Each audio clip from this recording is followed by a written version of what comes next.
എടോ കംസ, എന്തോ കോഴി വറുത്ത് വളരെ നന്നായിരിക്കുന്നു. അങ്ങോട്ട് പറ, പൊന്നമ്മയാ വെപ്പുകാരി.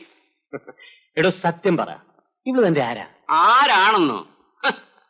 എന്റെ അമ്മയുടെ അനിയത്തിയുടെ ഭർത്താവിന്റെ സഹോദരിയുടെ മകളുടെ മകളാ. വളരെ അടുത്ത ബന്ധമാ സാറേ. എന്നിട്ടും താൻ എന്താ ഇതുവരെ ഇവള് ആരുടെ കൂടെയും പറഞ്ഞയക്കാത്തത്? ഒത്തിണങ്ങിയ ഒരാളെ കിട്ടിയില്ല സാറേ. അത് മാത്രമല്ല, പരപുരുഷന്മാരെന്ന് വെച്ചാ പൊന്നമ്മയ്ക്ക് ചതുർത്തി കാണുന്ന പോലെ. എന്നിട്ട് ഇവളുടെ കാര്യം മുൻപ് ഇവിടെ ഇരുന്ന എഞ്ചിനീയർ എന്നോട് പറഞ്ഞിട്ടുണ്ടല്ലോ. അയ്യോ, അത് അങ്ങേർക്ക് വയറ്റുകടി വന്നപ്പം പൊന്നമ്മയാ രാപ്പകലിരുന്ന് ശുശ്രൂഷിച്ചത്. ഒരു മനുഷ്യപ്പറ്റ് വേണ്ടായോ? അത് വേണം. പിന്നെ ചീഫ് എഞ്ചിനീയർ ഏമാൻ ഇടയ്ക്കിടയ്ക്ക് വരും. നേരത്തെ ഫോണിൽ വിളിച്ചു പറയും വെക്കാൻ പൊന്നമ്മ തന്നെ വേണോന്ന്. പ്രായമായ മനുഷ്യനാണേലും പൊന്നമ്മ വെച്ചു കൊടുക്കുന്നതാ അങ്ങേർക്ക് ഇഷ്ടം. ചുമ്മാ ഞാൻ എവിടെ ആയാലും ഉള്ളതുപോലെ പറയൂടി സാറേ. പെണ്ണുങ്ങളായാൽ മാനം മര്യാദയായിട്ട് കഴിയണമെന്ന് എനിക്ക് വലിയ നിർബന്ധമാ. അല്ലെങ്കിൽ അരിഞ്ഞ ഞാൻ. കുട്ടമ്പിള്ളേ, എന്തോ? ഇനി താൻ പോയി ഊണ് കഴിക്കേ. സാറേ, ഊണിന് മുമ്പേ എനിക്ക് അല്പം ഡിപ്ലിക്കോസ് അടിക്കണം. ഡിപ്ലിക്കോസോ? അതിന്റെ ബലം ഉള്ളതുകൊണ്ടല്ലേ ഈ പെങ്കൊച്ചിനെ കാണാൻ കണ്ട അലവലാതികളൊന്നും ഇങ്ങോട്ട് വരാത്തത്. അത് ശരി. സാറിന് എന്ത് വേണോന്ന് വെച്ചാ കൊടുത്തേക്കണം. പെണ്ണമ്മേ, നിന്റെ ഈ ഞാണുമക്കളിയൊക്കെ കംസൻ അറിഞ്ഞൂടേടി? പിന്നില്ലേ, ആ ചേർത്താനും ഞാനിതിനൊക്കെ കമ്മീഷൻ കൊടുക്കണം. ആട്ടെ, ഞാൻ വന്നപ്പോ നീ എവിടെയായിരുന്നു? ഞാൻ കിടക്കുകയായിരുന്നു, നടുവേദനയായിട്ട്. നടുവിന് വേദന? അതെന്ത് പറ്റി? ഓ, ഒന്നും അറിയാൻ വയ്യാത്ത പോലെ ചോദിക്കുന്നു. ഇന്നലെ എന്നെ ഒരു കൂടെ കണ്ണടയ്ക്കാൻ സമ്മതിച്ചു.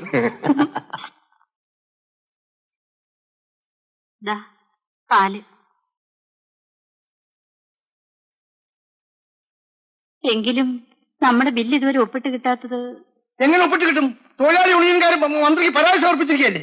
മന്ത്രി ഒന്ന് കാണാമായിരുന്നില്ലേ? കണ്ടിട്ട് എന്ത് പ്രയോജനം? അവർക്കൊന്നും ചെയ്യാനൊക്കോ? ഉടനെ ചന്ദ്രഹാസം ഉടക്കില്ലേ പാർട്ടിക്കാര്? ഇലക്ഷന് 25,000 രൂപയും 3 കാറുമാണ് ഞാൻ പാർട്ടി കൊടുത്തത്. എന്നിട്ട് എന്തുണ്ടായി? എന്റെ വർക്കിൽ തകരാറുണ്ടെന്ന് നേതാക്കളെ പരാതി അയച്ചിരിക്കുന്നു. ആ ഗോപാലനെ കുഴപ്പങ്ങളൊക്കെ ഉണ്ടാക്കുന്നത്. അവനെ ഇവിടുന്ന് ഓടിച്ചേ പറ്റൂ. ഇടി പഴയ കാലമൊന്നുമല്ല, നോക്കിക്കണ്ടും വേണം എന്തെങ്കിലും ചെയ്യാൻ. എന്ന് വെച്ച് മോത്തി എവിടെയും മിണ്ടായിരിക്കാൻ പറ്റുമോ? ഇന്നലെ മോടെ എടുത്ത് കാണിച്ച് ധിക്കാരം കണ്ടപ്പോ എനിക്ക് അടിമുടി വരച്ചു പോയി. പുത്തനായിട്ട് വന്ന നേതാവല്ലേ, അപ്പൊ ചില ബഹളമൊക്കെ കാണിക്കും. അവനെ പിണക്കുന്ന ബുദ്ധിയല്ലടി. എഞ്ചിനീയറും ഇന്നലെ അത് തന്നെയാ പറഞ്ഞത്. ആണൊരു നല്ലവനാ, ആണുങ്ങളെ തിരിച്ചറിയാം, സഹകരിക്കാനും കൊള്ളാം. പക്ഷെ ഗോപാലിന്റെ കാര്യത്തിൽ അയാൾ വടിയോറോ പറഞ്ഞിരിക്കുക. നമ്മൾ താന്നു കൊടുക്കുന്നതാ അവൻ തലേ കയറുന്നത്.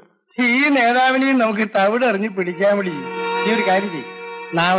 നാളെപ്പനെ പറഞ്ഞയച്ച് ആ ഗോപാലിനെ ഇത്ര ഒന്ന് വരാൻ പറ. വാസുക്കുട്ടൻ പിള്ളേ, താൻ വഴിയനാണെങ്കിൽ തന്റെ വീട്ടിൽ ഇരുന്നേച്ചാ മതി.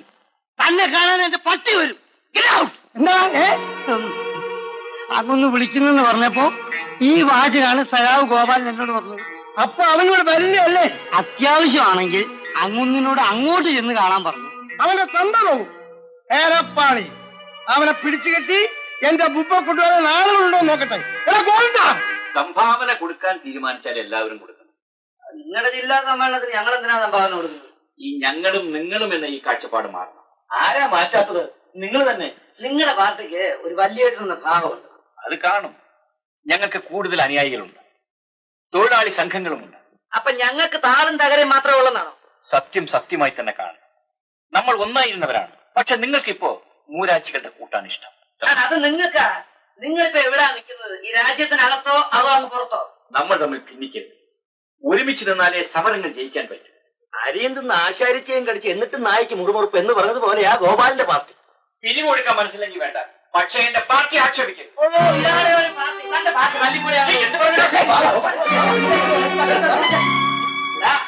ആളാണെങ്കിൽ നീ ഇതിനകത്ത് ഇരിക്കുന്നിടത്തോളം കാലം ഈ ആഫീസിനകത്ത് ഞാൻ കാലുകുത്തും.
ബാബ നീ 4-5 പേരോട് നിന്നെ അടിക്കുമ്പോ ഞാൻ നോക്കി നിൽക്കണോ? അടിക്കടാ.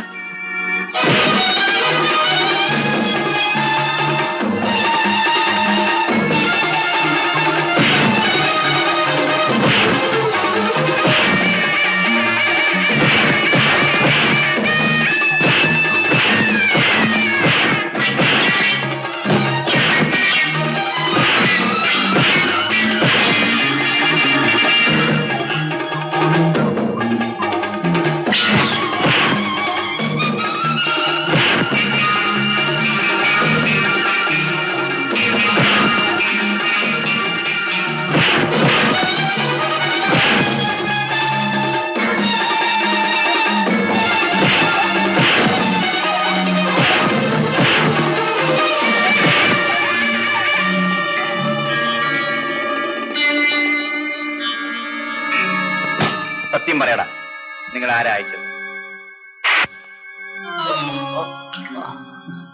പറയടാ.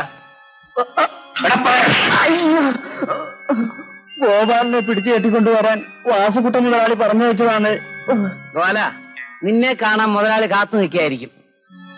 നേരാ, ഞാൻ പോയി ഒന്ന് കണ്ടുകളയാം.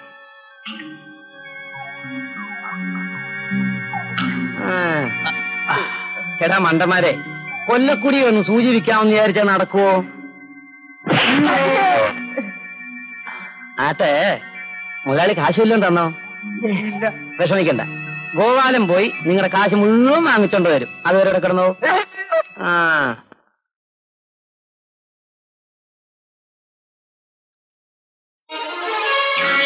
പിടിച്ചു കെട്ടിക്കൊണ്ടുവരാൻ ആളെ അയച്ചിരുന്നു. ഞാനാരെ അയച്ചില്ല. അത് പറയരുത്. ചെയ്ത കാര്യം ചെയ്തു എന്ന് പറയാനുള്ള ചങ്കൂറ്റം വേണം, അല്ലെങ്കിൽ ചെയ്യരുത്. സാറ് പറഞ്ഞയച്ച ചട്ടമ്പിമാരെ പിടിച്ചു കെട്ടിയിരിക്കുകയാണ്. വേണമെങ്കിൽ ഇപ്പൊ അഴിച്ചു വിട്ടു. നീ എന്നെ ആക്ഷേപിക്കണോ?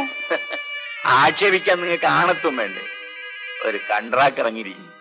ലോകത്തുള്ള ആളൊക്കെ നിങ്ങൾ അടിമകളാണ് നിങ്ങൾ വിചാരിച്ചിരിക്കുന്നത്. ഇത് ഞങ്ങളുടെ യുഗമാണ്, തൊഴിലാളികളുടെ യുഗം. പഴയതുപോലെ ചവിട്ടാൻ കാലുപൊക്കിയാലുണ്ടല്ലോ, ആ കാല് ഞങ്ങൾ വെട്ടിക്കളയും. സാറോ, ആ കോപ്പേ എടുത്തെടുത്ത് നിങ്ങൾ വെച്ചാട്ടെ.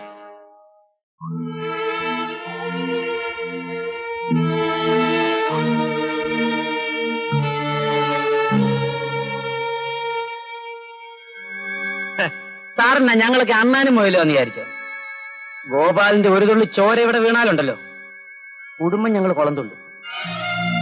കൊച്ചമ്മോ, കൊച്ചമ്മേ, വീട്ടുകാരനെ കൊലച്ചൂറ് കൂട്ടണമെന്ന് നിർബന്ധമുണ്ടോ?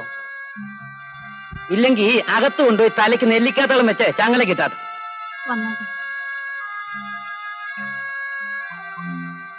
നീ എന്തിനിവിടെ വന്നു? എന്താ പിടിച്ചില്ലേ? നിന്നെ കൊന്ന കുഴിച്ചിരുന്ന എവിടാന്ന് അറിയണ്ടേ? ഓ, അത് ശരി. ആ, വാ വാ. പിന്നെ ആ ഗോവിന്ദനെയും കൂട്ടി അഴിച്ചുവിടണം. എന്തിന്? അവര് കൂലിത്തിൽ നിന്ന് വന്ന പാവങ്ങളാ. നിനക്ക് അത്ര ദയാന്ന് നീ പോയി അയച്ചുവിടെ, എനിക്ക് വേറെ ജോലിയുണ്ട്.